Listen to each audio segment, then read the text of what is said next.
All right, so here's a wrap up of the position graph analysis, okay, that we went over in class in case you missed it or you want to see it again. Okay, so describe the shape of the position graph, okay? Really, you should probably say it's a parabola, okay? But if you at least can just say it's a curve, for our purposes, that's good enough, okay?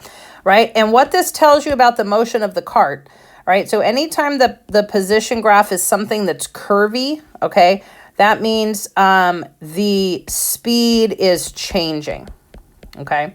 Either increasing or decreasing. This one's increasing. We'll talk about decreasing later, okay? The speed is changing or the position, okay, is not, I don't want to say proportional, but I'm going to, proportional to the time, okay? That increase in position or decrease in position is different each time, right, per the time interval, okay? All right, so when you draw the tangent line, okay, on your graph, you're going to have a curve. This one's kind of whacked because this shouldn't curve in like this. I don't know what's going on here, right? Okay, tangent line just means it hits at one point, okay? So it's kind of this line that hugs the outside. This is not one because, see, it hits in 2 points. It should never cross to the inside of the curve, okay?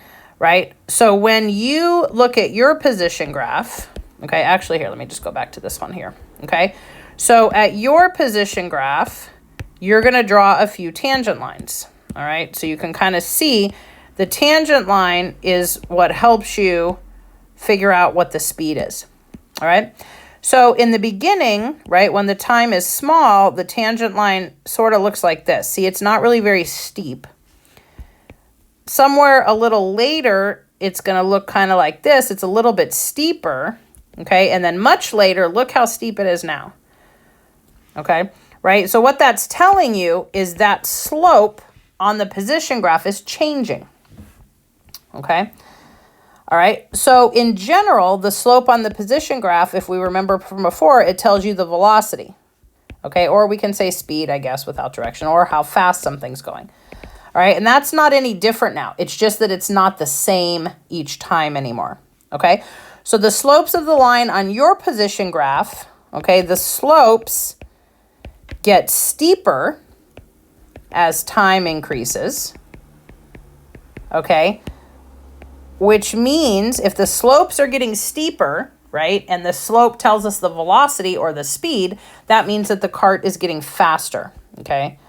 Means the cart is getting faster as time increases. Okay, right, so anytime you see that the position graph is curvy, that means that there's some kind of speed change happening. Okay, all right. If you were going to graph velocity versus time, right, before, remember, it just looked like this, right? When the speed was constant, it was always 2, 2, 2, 2, 2, right? It's always the same speed. Okay, but now the speed is increasing, all right? So you want to think about how fast was the cart going at the beginning? Okay, 0, right? It wasn't moving yet, okay? And then as time increases, right, that velocity starts to get more, right? Say this is like 1, 2, 3. You don't have to put the numbers. I'm just showing you, okay?